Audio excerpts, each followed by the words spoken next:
Hoy vamos a adentrarnos en la vida de una de las pianistas más queridas de Colombia.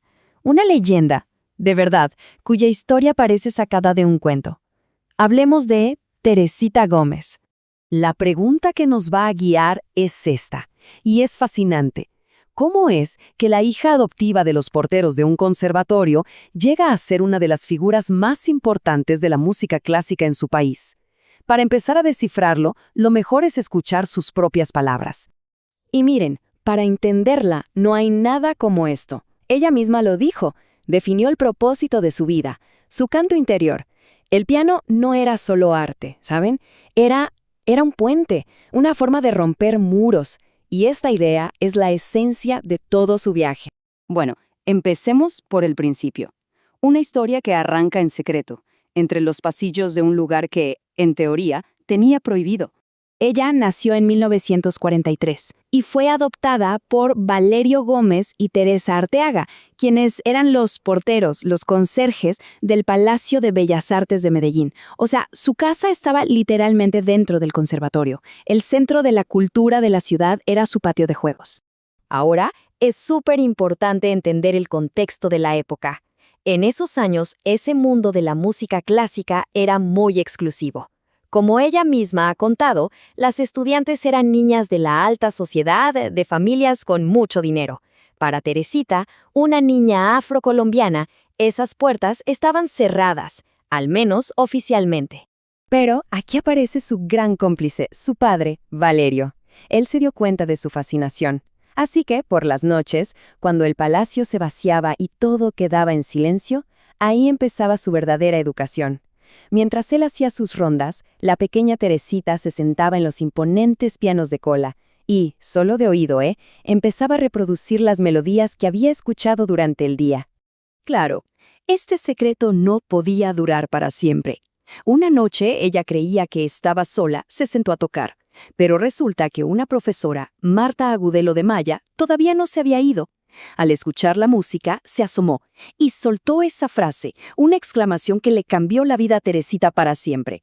Fue un grito de pura sorpresa, que marcó el fin del secreto y el comienzo de todo lo demás.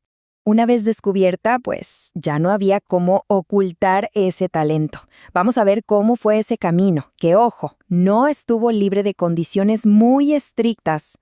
La misma profesora que la descubrió fue la que le ofreció clases, al principio también a escondidas. Al poco tiempo, el conservatorio le dio una beca, pero con una condición muy clara. Tenía que mantener siempre las mejores notas. Y ella no solo cumplió, superó todas las expectativas. Se graduó con los máximos honores, y de ahí siguió perfeccionándose en los centros musicales más prestigiosos de Europa. Pero su historia no fue solo un ascenso académico. Su vida estuvo marcada por pruebas durísimas, que de verdad pusieron a prueba su espíritu y hasta su carrera. Y es aquí donde la historia se vuelve todavía más increíble. El primer gran golpe fue físico. Una lesión terrible en sus manos, un túnel metacarpiano severo.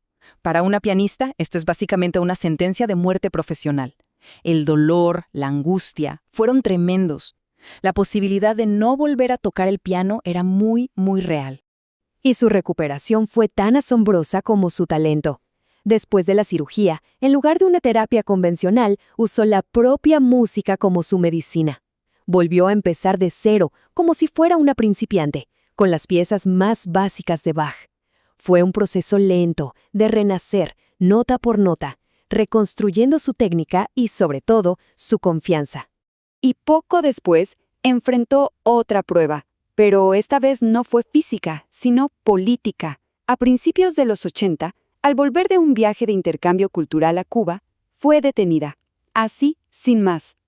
Estuvo 20 días presa, acusada sin ninguna prueba de tener vínculos con la guerrilla. Fue un momento muy doloroso y desconcertante para ella. Pero aquí viene el triunfo. Poquito después de salir libre, se subió al escenario del Teatro Colón. ¿Y qué eligió tocar? El Concierto número 4 de Beethoven, una obra que, según los expertos, es la más libre y profunda de las 5 que compuso. Esa noche, su interpretación fue mucho más que música. Fue una declaración. Transformó la injusticia, el dolor, en un acto de pura resiliencia que el público celebró como una victoria. Todos estos eventos fueron moldeando no solo su carrera, sino su alma.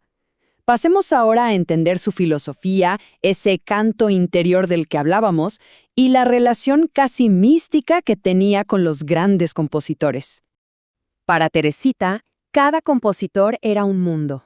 Sobre Bach, que fue tan clave en su recuperación, decía esto.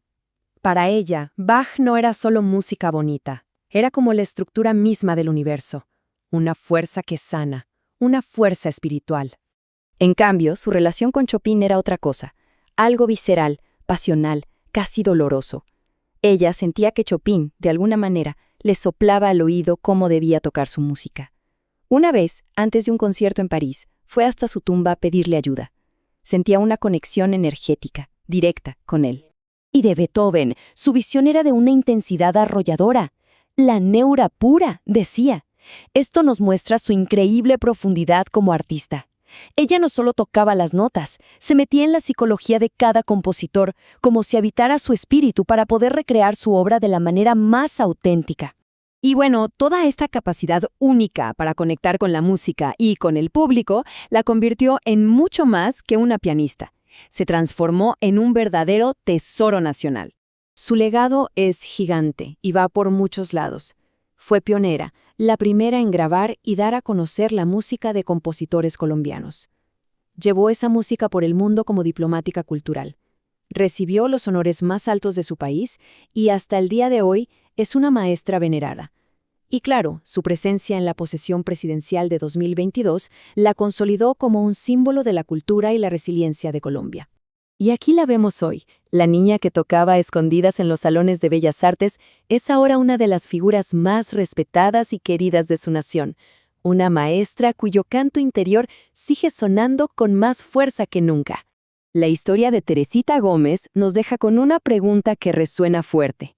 Ella usó el piano para construir puentes donde otros solo veían muros.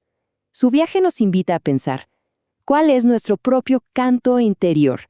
Esa herramienta única que tenemos para conectar, para ir más allá de las diferencias y comunicarnos en un lenguaje que todos podamos entender.